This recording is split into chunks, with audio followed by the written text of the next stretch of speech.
शिव पुराण के श्रवण की विधि तथा श्रोताओं के पालन करने योग्य नियमों का वर्णन। शौनक जी कहते हैं, महाप्राज्ञ व्यास शिष्य सूत जी, आपको नमस्कार है। आप धन्य हैं, शिव भक्तों में श्रेष्ठ हैं। आपके महान गुण वर्णन करने योग्य हैं। अब आप कल्याणमय शिव पुराण के श्रवण की विधि बतलाइए, जिससे सभी श्रोताओं को संपूर्ण उत्तम फल की प्राप्ति हो सके। सूत जी ने कहा, मुने शौनक, अब मैं तुम्हें संपूर्ण फल की प्राप्ति के लिए शिव पुराण के श्रवण की विधि बता रहा हूँ। पहले किसी ज्योतिषी को बुलाकर दान मान से संतुष्ट करके अपने सहयोगी लोगों के साथ बैठकर बिना किसी विघ्न बाधा के कथा की समाप्ति होने के उद्देश्य से शुद्ध मुहूर्त का अनुसंधान कराएं और प्रयत्न पूर्वक देश देश में स्थान स्थान पर यह संदेश भेजें कि हमारे यहाँ शिव पुराण की कथा होने वाली है। अपने कल्याण की इच्छा रखने वाले लोगों को उसे सुनने के लिए अवश्य पधारना चाहिए। कुछ लोग भगवान श्री हरि की कथा से बहुत दूर पड़ गए हैं। कितने ही स्त्री शूद्र आदि भगवान शंकर के कथा कीर्तन से वंचित रहते हैं। उन सबको भी सूचना हो जाए, ऐसा प्रबंधन करना चाहिए। देश देश में जो भगवान शिव के भक्त हों तथा शिव कथा के कीर्तन और श्रवण के लिए उत्सुक हों, उन सबको आदरपूर्वक बुलवाना चाहिए और आए हुए लोगों का सब प्रकार से आदर सत्कार करना चाहिए। शिव मंदिर में, तीर्थ में, वन प्रांत में तथा घर में शिव पुराण की कथा सुनने के लिए उत्तम स्थान का निर्माण करना चाहिए। केले के खंभों से सुशोभित एक ऊंचा कथा मंडप तैयार कराएं। उसे सब और फल पुष्प आदि से तथा सुंदर चंदोवे से अलंकृत करें और चारों ओर ध्वजा पताका लगाकर तरह तरह के सामानों से सजाकर सुंदर शोभा संपन्न बना दें। भगवान शिव के प्रति सब प्रकार से उत्तम भक्ति करनी चाहिए। वही सब तरह से आनंद का विधान करने वाली है। परमात्मा भगवान शंकर के लिए दिव्य आसन का निर्माण करना चाहिए तथा कथावाचक के लिए भी एक ऐसा दिव्य आसन बनाना चाहिए जो उनके लिए सुखद हो सके। मुने, नियम पूर्वक कथा सुनने वाले श्रोताओं के लिए भी यथा योग्य सुंदर स्थानों की व्यवस्था करनी चाहिए। अन्य लोगों के लिए साधारण स्थान ही रखने चाहिए। जिसके मुख से निकली हुई वाणी देहधारियों के लिए कामधेनु के समान अभिष्ट फल देने वाली होती है, उस पुराण वेत्ता विद्वान वक्ता के प्रति तुच्छ बुद्धि कभी नहीं रखनी चाहिए।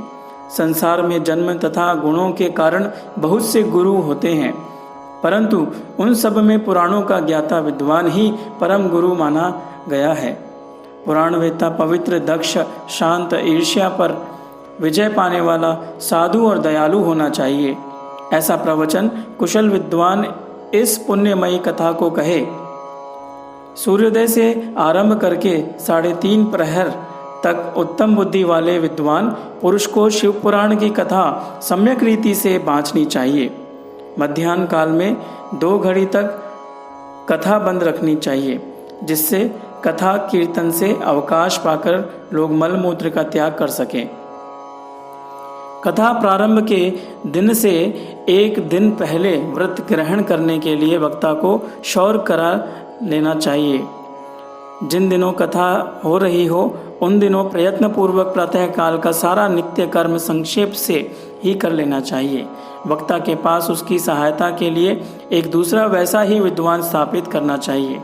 वह भी सब प्रकार के संशयों से निवृत्त करने में समर्थ हो और लोगों को समझाने में कुशल हो। कथा में आने वाले विघ्नों की निवृत्ति के लिए गणेश जी का पूजन करें। कथा के स्वामी भगवान शिव तथा विशेषतः शिव पुराण की पुस्तक की भक्ति भाव से पूजा करें। तत्पश्चात उत्तम बुद्धि वाला श्रोता तन मन से शुद्ध एवं प्रसन्नचित्त हो आदर पूर्वक शिव पुराण की कथा सुने। जो वक्ता और श्रोता अनेक प्रकार के कर्मों में भटक रहे हैं, काम आदि 6 विकारों से युक्त हो, स्त्री में आसक्ति रखते हों और पाखंडपूर्ण बातें करते हों, वे पुण्य के भागी नहीं होते। जो लौकिक चिंता, धन, ग्रह एवं पुत्र आदि की चिंता को छोड़कर कथा में मन लगाए रहते हैं, उन शुद्ध बुद्धि पुरुषों को उत्तम फल की प्राप्ति होती है। जो श्रोता श्रद्धा और भक्ति से युक्त होते हैं, दूसरे कर्मों में मन नहीं लगाते और मौन पवित्र और उद्वेग शून्य होते हैं वे ही पुण्य के भागी होते हैं। सूत जी बोले, शौनक, अब शिव पुराण सुनने का व्रत लेने वाले पुरुषों के लिए जो नियम है उन्हें भक्ति पूर्वक सुनो। नियम पूर्वक इस श्रेष्ठ कथा को सुनने से बिना किसी विघ्न बाधा के उत्तम फल की प्राप्ति होती है। जो लोग दीक्षा से रहित हैं उनका कथा श्रवण में अधिकार नहीं है। अतः मुने, कथा सुनने की इच्छा वाले सब लोगों को पहले वक्ता से दीक्षा ग्रहण करनी चाहिए। जो लोग नियम से कथा सुने उनको ब्रह्मचर्य से रहना चाहिए, भूमि पर सोना चाहिए, पत्तल में खाना चाहिए और प्रतिदिन कथा समाप्त होने पर ही अन्न ग्रहण करना चाहिए। जिसमें शक्ति हो वह पुराण की समाप्ति तक उपवास करके शुद्धता पूर्वक भक्ति भाव से उत्तम शिव पुराण को सुने। इस कथा का व्रत लेने वाले पुरुष को प्रतिदिन एक ही बार हविष्यान्न भोजन करना चाहिए। जिस प्रकार से कथा श्रवण का नियम सुखपूर्वक सध सके वैसे ही करना चाहिए। गरिष्ठ अन्न, दाल, जला हुआ अन्न, सेम, मसूर, भाव दूषित तथा बासी अन्न को खाकर कथाव्रती पुरुष कभी कथा को ना सुने। जिसने कथा का व्रत ले रखा हो वह पुरुष प्याज, लहसुन, हींग, गाजर, मादक वस्तु तथा आमिष कही जाने वाली वस्तुओं को त्याग दे। कथा का व्रत लेने वाला पुरुष काम, क्रोध आदि 6 विकारों को, ब्राह्मणों की निंदा को तथा पतिव्रता और साधु संतों की निंदा को भी त्याग दे। कथाव्रती पुरुष प्रतिदिन सत्य, शौच, दया, मौन, सरलता, विनय तथा हार्दिक उदारता इन सद्गुणों को सदा अपनाए रहे। श्रोता निष्काम हो या सकाम या नियम पूर्वक कथा सुने। सकाम पुरुष अपनी अभीष्ट कामना को प्राप्त करता है और निष्काम पुरुष मोक्ष को पा लेता है। दरिद्र, क्षय का रोगी, पापी, भाग्यहीन तथा संतान रहित पुरुष भी इस उत्तम कथा को सुने। काकबंध्या आदि जो 7 प्रकार की दुष्टा स्त्रियां हैं वे तथा जिसका गर्भ गिर जाता हो वह, इन सभी को शिव पुराण की उत्तम कथा सुननी चाहिए। मुने, स्त्री हो या पुरुष, सबको यत्न पूर्वक विधि विधान से शिव पुराण की यह उत्तम कथा सुननी चाहिए। महर्षि, इस तरह शिव पुराण की कथा के पाठ एवं श्रवण संबंधी यज्ञोत्सव की समाप्ति होने पर श्रोताओं को भक्ति एवं प्रयत्न पूर्वक भगवान शिव जी की पूजा की भांति पुराण पुस्तक की भी पूजा करनी चाहिए। तदनंतर विधि पूर्वक वक्ता का भी पूजन करना आवश्यक है। पुस्तक को आच्छादित करने के लिए नवीन एवं सुंदर बस्ता बनवावें और उसे बांधने के लिए दृढ़ एवं दिव्य डोरी लगावें, फिर उसका विधिवत पूजन करें। मुनि श्रेष्ठ, इस प्रकार महान उत्सव के साथ पुस्तक और वक्ता की विधिवत पूजा करके वक्ता की सहायता के लिए स्थापित हुए पंडित का भी उसी के अनुसार धन आदि के द्वारा उससे कुछ ही कम सत्कार करें। वहीं आए हुए ब्राह्मणों को अन्न, धन आदि का दान करें। साथ ही गीत, वाद्य, नृत्य आदि के द्वारा महान उत्सव रचाएं। मुने, यदि श्रोता विरक्त हो तो उसके लिए कथा समाप्ति के दिन विशेष रूप से उस गीता का पाठ करना चाहिए जिसे श्री रामचंद्र जी के प्रति भगवान शिव ने कहा था।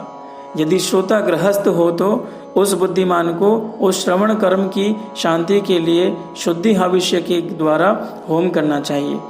मुने, रुद्र संहिता के प्रत्येक श्लोक द्वारा होम करना चाहिए अथवा गायत्री मंत्र से होम करना चाहिए, क्योंकि वास्तव में यह पुराण गायत्रीमय ही है। अथवा शिव पंचाक्षर मूल मंत्र से हवन करना चाहिए। होम करने की शक्ति न हो तो विद्वान पुरुष यथाशक्ति हवनीय हविष्य का ब्राह्मणों को दान करे। न्यूनातिरिक्तता रूप दोष की शांति के लिए भक्ति पूर्वक शिव सहस्र नाम का पाठ अथवा श्रवण करें। इससे सब कुछ सफल होता है, इसमें संशय नहीं है, क्योंकि तीनों लोकों में उससे बढ़कर कोई वस्तु नहीं है। कथा श्रवण संबंधी व्रत की पूर्णता की सिद्धि के लिए 11 ब्राह्मणों को मधु मिश्रित खीर भोजन कराएं और उन्हें दक्षिणा दें। मुने, यदि शक्ति हो तो 3 तोले सोने का एक सुंदर सिंहासन बनवावें और उस पर उत्तम अक्षरों से लिखी अथवा लिखाई हुई शिव पुराण की पोथी विधि पूर्वक स्थापित करें। तत्पश्चात पुरुष उसकी आवाहन आदि विविध उपचारों से पूजा करके दक्षिणा चढ़ाए। फिर जितेंद्रीय आचार्य का वस्त्र, आभूषण एवं गंध आदि से पूजन करके दक्षिणा सहित वह पुस्तक उन्हें समर्पित कर दे। उत्तम बुद्धि वाला श्रोता इस प्रकार भगवान शिव के संतोष के लिए पुस्तक का दान करे। शौनक इस पुराण के उस दान के प्रभाव से भगवान शिव का अनुग्रह पाकर पुरुष भवबंधन से मुक्त हो जाता है। इस तरह विधि विधान का पालन करने का श्री संपन्न शिव पुराण संपूर्ण फल को देने वाला तथा भोग और मोक्ष का दाता होता है। मुने, शिव पुराण का वह सारा महात्म्य जो संपूर्ण अभिष्ट को देने वाला है मैंने तुम्हें कह सुनाया है। अब और क्या सुनना चाहते हो?